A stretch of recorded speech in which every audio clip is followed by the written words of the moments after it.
ખબરોમાં આગળ વધીએ ભાવનગરની વાત કરવામાં આવે તો જિલ્લાના પાલીતાણાના શેત્રુંજય પર્વતના પગથિયા પર બે સિંહો આરામથી લટાર મારતા જ નીચે ઉતરતા જોવા મળી રહ્યા છે। આ ઘટનાને પગલે વન વિભાગ અને યાત્રિકોમાં ભારે ચર્ચા જાગી છે। પાલીતાણાના શેત્રુંજય પર્વત ઉપરથી એક ચોંકાવનારો વિડીયો સામે આવ્યો, જેમાં પર્વતના પગથિયા પર બે સિંહો આરામથી લટાર મારતા નીચે ઉતરતા જોવા મળી રહ્યા છે। આ ઘટનાને પગલે વન વિભાગ અને યાત્રિકોમાં ભારે ચર્ચા જાગી। મળતી માહિતી મુજબ શેત્રુંજય ડુંગરના મુખ્ય માર્ગ પર સિંહોના આગમનથી મુસાફરો આશ્ચર્યચકિત થઈ ગયા હતા। પર્વત પર હાજર સ્થાનિકો અને યાત્રિકોએ પોતાનું વાહન થોભાવી દીધું હતું અને આ દુર્લભ દ્રશ્ય મોબાઈલ કેમેરામાં કેદ કર્યા।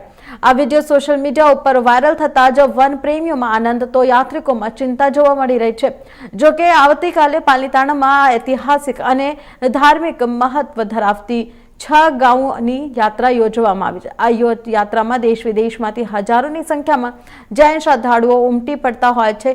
યાત્રાના બરાબર એક દિવસ પહેલા જ સિંહોની હાજરીના સમાચાર મળતા યાત્રિકોની સુરક્ષાને લઈને સવાલો ઊભા થયા છે। યોગેશ દેસાઈ, ડીસીએફ ભાવનગર।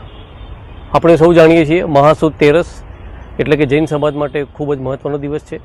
આ દિવસે ફાગણ ફેરી નામની એક ખૂબ જ પવિત્ર યાત્રા તમામ શ્રાવકો દ્વારા કરવામાં આવતી હોય છે।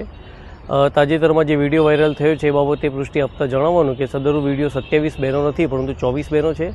સતત વન વિભાગ દ્વારા આ બાબતે ટ્રેકર્સ, વન્ય પ્રાણી મિત્રો, અમારો વન વિભાગનો સ્ટાફ, ગાર્ડ, ફોરેસ્ટર્સ, આરએફઓ, એસીએફ, હું પોતે અમે તમામ આ બાબતે સતત કાર્યરત છીએ।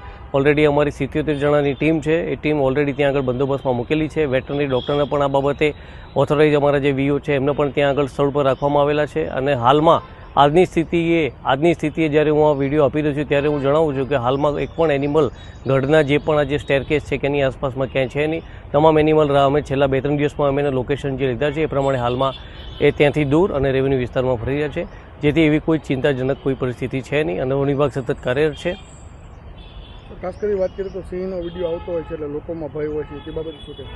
આ બાબતે કહેતા જણાવવાનું કે જે સિંહ છે આ વિસ્તારમાં આજકાલની પણ વર્ષોથી ત્યાં સ્થાયી થયેલા છે। હાલમાં પણ ત્યાં 12 જેટલા એનિમલ છે અને આ એનિમલ આજકાલના નહીં વર્ષોથી સ્થાયી થયેલા છે। આ એનું નેચરલ હેબિટાટ છે। ત્યાં અનામત જંગલ છે 1450 હેક્ટરનું, તો એ બટ ઓબ્વિયસ છે કે એના નેચરલ જે પણ એનું હેબિટાટ છે એની અંદર એ વિતરણ કરતા હશે। કોઈને હાનિ પહોંચાડતા હોય છે કે નહીં પહોંચાડતા? ના, એવું કોઈ પણ પ્રકારનું અત્યાર સુધી એવું કોઈ